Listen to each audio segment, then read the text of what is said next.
ओम श्री गणेशाय नमः। स्वागत है आप सभी का आपके अपने YouTube चैनल उपासना की उपासना में। आज के वीडियो में हम जानेंगे 2023 में पड़ने वाले ज्येष्ठ मास के संकष्टी चतुर्थी व्रत की पूजन विधि। व्रत किस दिन किया जाएगा, पूजा की विधि क्या होती है, चंद्रोदय का समय क्या है और पूजन का शुभ मुहूर्त क्या है। इस संपूर्ण जानकारी को इस वीडियो के माध्यम से आप तक शेयर कर रही हूँ।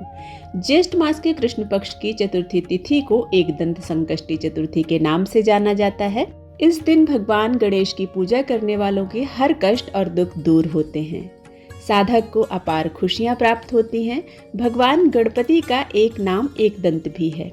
इस दिन सूर्योदय से लेकर चंद्रोदय तक व्रत किया जाता है। चंद्रमा की पूजा के बाद ही व्रत का पारण किया जाता है। एकदंत संकष्टी चतुर्थी का व्रत 8 मई 2023 को रखा जाएगा। इस दिन व्रत रखकर गणपति बप्पा की पूजा करने से ज्ञान और ऐश्वर्य की प्राप्ति होती है। ज्येष्ठ मास के कृष्ण पक्ष चतुर्थी तिथि की शुरुआत 8 मई 2023 को शाम 6:18 पर हो रही है। इसका समापन 9 मई 2023 को शाम 4:08 पर होगा। इस दिन शाम को चंद्रोदय के बाद व्रत का पारण किया जाएगा। इस दिन शिव योग भी है। ऐसे में गणपति की पूजा के साथ भगवान शिव और मां पार्वती की पूजा करके उनका आशीर्वाद प्राप्त किया जाता है। वैसे तो संकष्टी चतुर्थी का व्रत या कोई भी व्रत उदया तिथि के अनुसार किया जाता है, लेकिन चंद्रमा को अर्घ देते हैं संकष्टी चतुर्थी के दिन, इसलिए यह व्रत 8 तारीख को ही रखा जाएगा, क्योंकि इस व्रत में उदया तिथि 8 तारीख को ही प्राप्त हो रही है। गणेश जी की पूजा का शुभ मुहूर्त है शाम 5:02 से लेकर रात को 8:02 तक। शिव योग होगा 8 मई 2023 को प्रातः 2:53 से 9 मई 2023 को प्रातः 12:10 तक। संकष्टी चतुर्थी व्रत में शाम को गणपति की पूजा की जाती है, फिर चंद्रमा को अर्घ देते हैं। चंद्रमा की पूजा के बिना ये व्रत अधूरा माना जाता है। एकदंत संकष्टी चतुर्थी के दिन चंद्रोदय रात 9:29 पर होगा। एकदंत संकष्टी चतुर्थी का धार्मिक दृष्टि से बहुत ही ज्यादा महत्व होता है। इस दिन भगवान गणेश की पूजा करने से जीवन की सभी समस्याएं दूर होती हैं। अपनी सभी मनोकामनाओं को पूरा करने के लिए इस दिन व्रत रखने का विधान है। एकदंत संकष्टी चतुर्थी का व्रत सुख सौभाग्य दिलाता है।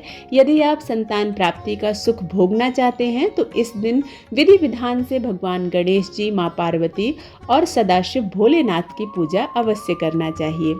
ज्येष्ठ मास के कृष्ण पक्ष की संकष्टी चतुर्थी पर पूजा के लिए शुभ मुहूर्त अभिजीत मुहूर्त माना जाता है। मध्याह्न काल में भगवान गणेश जी का जन्म हुआ था और इस अवधि में पूजा करने से पूजा का श्रेष्ठ फल प्राप्त होता है। इस दिन पूजा का शुभ मुहूर्त सुबह 11:51 से दोपहर को 12:45 तक रहेगा। शुभ मुहूर्त में पूजा करने से व्रत फलदायी होता है, साथ ही भगवान की कृपा भी प्राप्त होती है।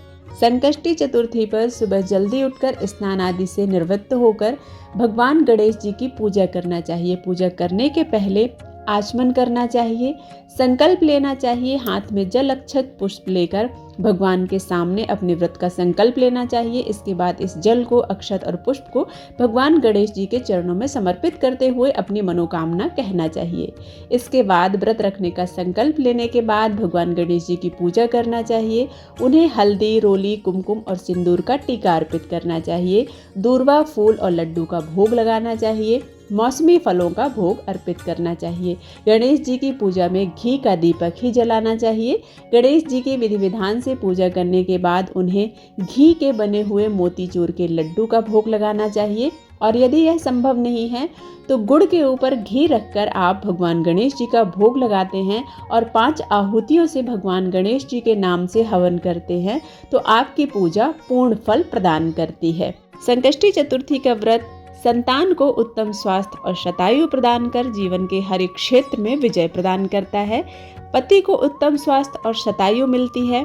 उन्हें उनके समस्त कारोबार में वृद्धि मिलती है। अखंड सौभाग्य प्राप्त होता है।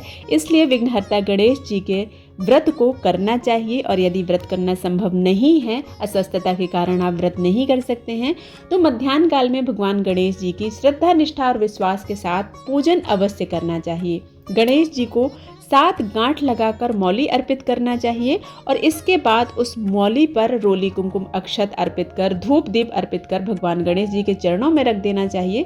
संध्या के समय अर्घ समर्पण के बाद यह मौली उठाकर अपने पति और पुत्र को बांधने से उन्हें हर क्षेत्र में विजय प्राप्त होती है, उत्तम स्वास्थ्य और शतायु प्राप्त होती है। उम्मीद करती हूँ इस वीडियो में दी गई जानकारी आपको पसंद आई होगी। यदि पसंद आती है तो आप इसे लाइक करें, शेयर करें और सब्सक्राइब करना बिल्कुल ना भूलें। मिलते हैं एक नए वीडियो के साथ, तब तक के लिए ओम नमः शिवाय।